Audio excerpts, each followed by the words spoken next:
Mantle Walls, the results of a community archaeology excavation undertaken in 2019. Documentary evidence indicates that William de Bondington, Bishop of Glasgow from 1232 or 33 until 1258, had a residence supposedly famed for its gardens at Ancram. There are records of King Alexander II signing 3 charters there on the 3rd of December 1236, and of Bishop de Bondington signing a further document there in 1258. Bondington's predecessor, Walter of St Albans, Bishop of Glasgow from 1208 to 1232, also had a house at Ancram, which is mentioned in a Grant of Fuel. And there's a brief mention of Bishop Robert Wishart having his palace at Ancram sacked by William Wallace in 1297.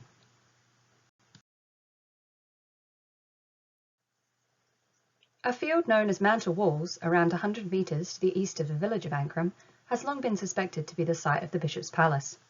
The Roxburghshire OS namebook describes ruins on the site consisting of a high gable and in it a beautiful window, standing next to a tower, before the last walls fell in 1837. Several substantial pieces of masonry have since been ploughed out of the field. Previous work at the site, including examination of aerial photographs, a geophysical survey, and a subsequent excavation, uncovered the remains of at least one substantial masonry building, medieval in date, with a selection of artefacts suggestive of high status, literacy, and wealth. As a result of this work, Historic Environment Scotland designated the site a scheduled monument in 2013. Physical remains of bishops' palaces have largely disappeared in post-Reformation Scotland. Information pertaining to their location and form is now often only available from brief mentions in medieval charters, which record them as castles, palaces, and manors. Bishops played a political as well as religious role in medieval Scotland. The construction of grand castles and palaces served to demonstrate their secular authority and act as economic centres to collect tithes from the surrounding parishes.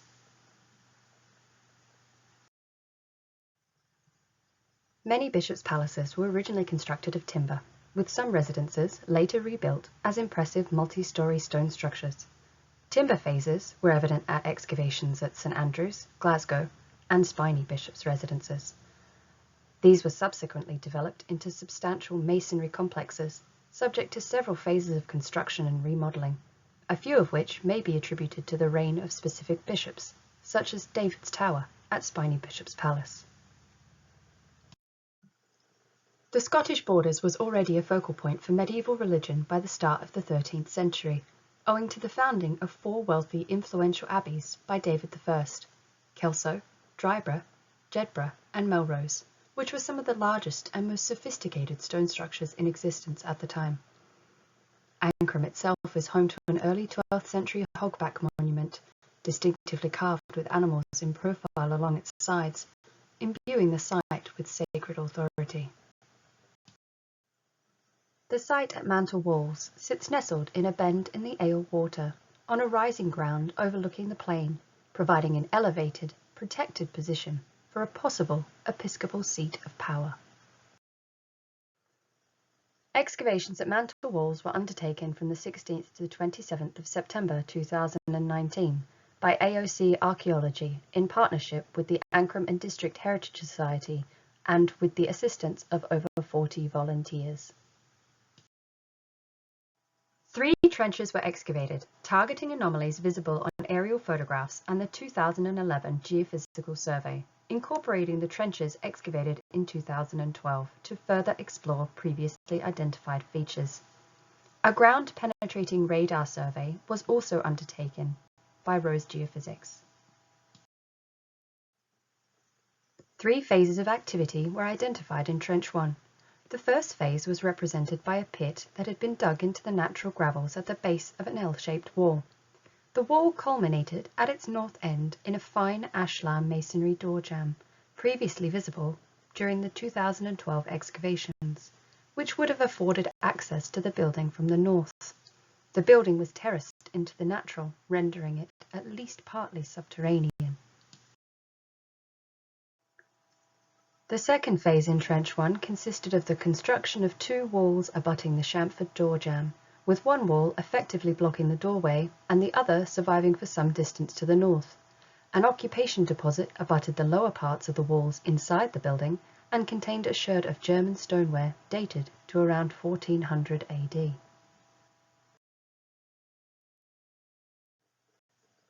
The final phase in Trench 1 was represented by a large deposit of angular sandstone blocks relating to the collapsed upper courses of the walls of the building. A large fragment of carved sandstone with detailing similar to that at Dryburgh Abbey was recovered from this deposit. Analysis of the carved architectural fragment recovered from Trench 1 has since been carried out by Richard Fawcett. The following is an excerpt from his report. Detailing of this kind is most commonly associated with the canopies of statuary tabernacles at major churches or on fine liturgical furnishings, and may well have been found in the domestic chapel that would have formed part of a residence of a leading prelate. However, another possibility is that this piece may have been part of a chimney, with the hollowing forming the upper part of the flue. Scottish chimneys were usually relatively plainly treated, but there are many examples of chimneys on high-status English residences that are decorated with gablets of this kind, as at Grosmont Castle in Herefordshire. Although this can be offered as no more than a tentative suggestion, it would perhaps not be inconsistent with the aspirations of a Scottish bishop to emulate such enrichment for the chimneys at one of his favoured residences. Two further features were present in Trench 1, a pit and a post hole. Both were cut into the natural gravel to the west of the building, but with no clear stratigraphic relationship to other features, it is not possible to determine the phase of activity to which they relate. Trench 2 revealed substantial evidence of in-situ walling and at least 3 separate construction phases, followed by a burning event, subsequent collapse, disuse and robbing. The first phase was represented by the construction of 3 large interrelated stone walls, Wall 204, Wall 221 and Wall 244. Wall 204 was constructed on a foundation curb within a construction trench that had been backfilled with a deposit containing possible midden material, likely indicating earlier occupation on the site prior to the earliest phase observed in the excavation. The north side of Wall 204 was constructed with a protruding course of stones, possibly to support a wooden floor on the interior of the building. Wall 221 was contemporaneous with Wall 204 and measured at least 17 metres long, culminating in a squared stone structure tentatively interpreted as a buttress. Just to the north of the buttress, the remains of Wall 244 ran perpendicular to Wall 221, but had suffered intense robbing. Feature 220 was situated in the corner formed by Walls 221 and 204. Constructed of lime mortar, it contained a subcircular depression at its western end. Although no in-situ evidence remained, it's possible that this may have been the setting for a barrel or a trough. 2 iron objects, a well-preserved, still freely moving pivot ring, and an annular ring were recovered close to this feature. The annular ring could have seen use as a bridle fitting for a horse, while the swivel ring and hook would have been used in conjunction with a chain and allowed whatever was attached to them to move around freely. Occupation deposits and discrete in-situ burning within this area, coupled with feature 220 and iron objects in the vicinity, lend to the interpretation of this area as an enclosed courtyard, delimited by walls 204, 221 and 244. The second phase of construction in Trench 2 consisted of an extension to Wall 204 to the east and the construction of a set of stone steps in its southern face, affording access to the buildings situated to the north. The northwesternmost block of the steps was curiously small in relation to the others, and may indicate that these steps were reused from elsewhere. On the north side of Wall 245, the protruding stone support for the interior wooden floor was continued, and the deposit in the interior of the building was found to contain a copper alloy keyhole plate, which would have surrounded the keyhole on a door, chest, casket, or similar lockable wooden object. A single sherd of developed Stanford ware was also recovered from this deposit, dating to the late 12th to early 13th century, which is a significant find as this represents someone with the means to trade in high-class English ceramics. A further copper alloy object was found in a deposit built up to the south of Wall 204 and west of Wall 221. This copper alloy buckle is decorated with an elaborate stamped dot motif in a repeating fish or whale tail design. Although no close parallels have been identified, buckles with a similar form or a similar stamped relief have been dated to the mid-14th to mid-15th centuries from sites in London and Yorkshire. The final phase of construction in Trench 2 is represented by a poorly built Wall 213, which truncated the steps in Wall 245. The only portion of Wall 213 that was well built was at its northern end where it joined with Wall 245, where presumably some of the displaced angular sandstone blocks from Wall 245 were reused.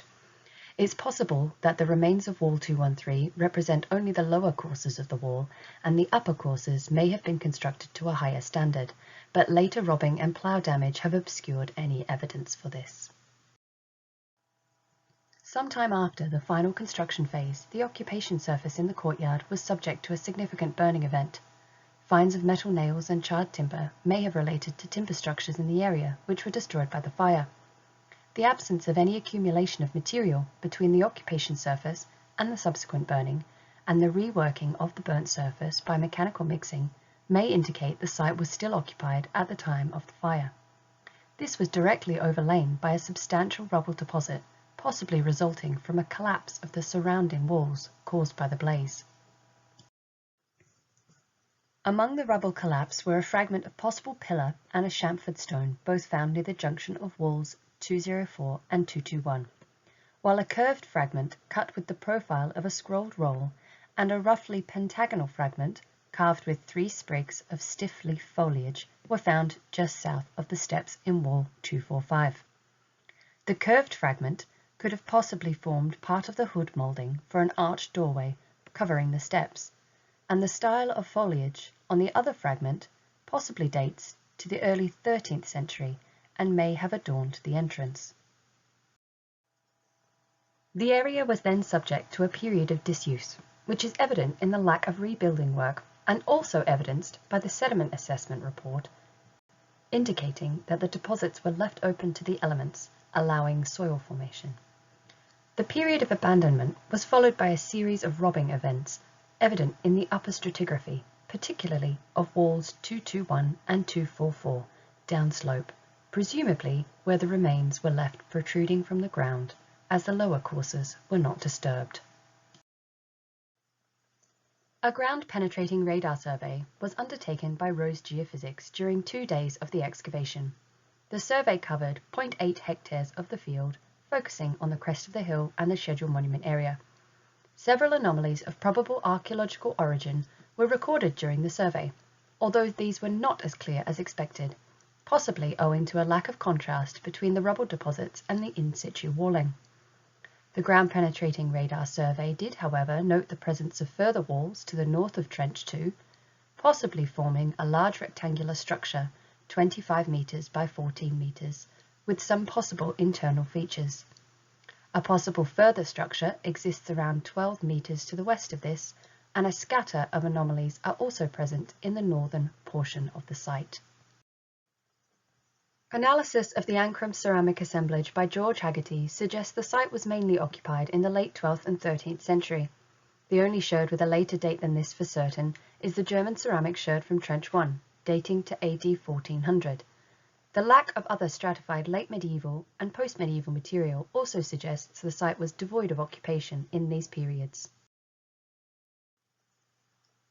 A further find of architectural stone recovered from the surface of the site has also been analysed by Richard Fawcett. It appears to be from the tracery of the springing point of a pair of conjoined arches. Similar arches can be seen in the north transept of Jedburgh Abbey. This type of moulding was current over an extended period, but is most common in the 15th century. This piece also exhibits glazing chases, which are also consistent with this date. The excavations at Mantle Walls, Ancram have uncovered the remains of a substantial complex of medieval buildings, of relatively high status, displaying several phases of construction and remodelling. The substantial walls encountered in Trench 2, interpreted as enclosing a probable courtyard, may comprise the mantle or curtain walls mentioned in the historical records, and likely engendering the site's name. One historical account from 1760 describes a structure 100 yards broad from east to west and 200 long. The present walls, of which a good part remain to the east and north, are built with buttresses. Courtyards were a primary feature of Scottish medieval palaces from at least the 12th century. Large courtyard features can also be seen at other prominent Bishop's Palace sites such as Spiny Bishop's Palace and St Andrew's Castle. These two sites, as well as Glasgow Bishop's Castle, all displayed similar phased construction and remodelling, perhaps coinciding with each new bishop's consolidation of power, and a similar trend is borne out in the archaeological evidence at Mantle Walls. Several pieces of carved and decorated architectural stone recovered during the excavations, coupled with high-quality masonry, attest to the status of the structures. The Bishop's Castle at Glasgow was complete with crenellations, while the high-status stonework and architectural detailing evident at Mantle Walls may have been emulating the enrichment that adorned the surrounding influential abbeys, as well as emphasizing the bishop's position among the nobility. Evidence for occupation in the early 13th century, suggested by ceramic and architectural evidence, is consistent with the documentary sources suggesting that 3 bishops of Glasgow all had residences at Ancram: Bishop Walter of St Albans, Bishop William de Bondington, and Bishop Robert Wishart. Although not demonstrated in documentary evidence, occupation on the site in the late 12th century is not unexpected, considering the surrounding influential ecclesiastic sites and the 12th century occupation at the Bishop's Castle site in Glasgow during the time of Bishop Jocelyn.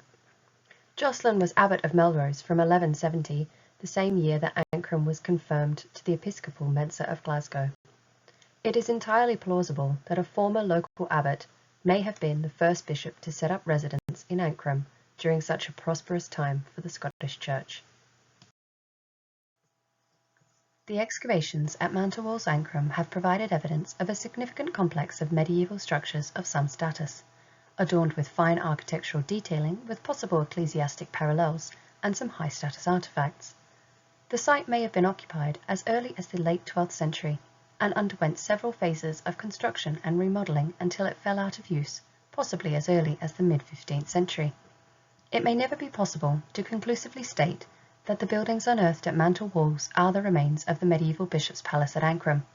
However, based on the evidence presented here, these structures of status were most certainly fit for a bishop.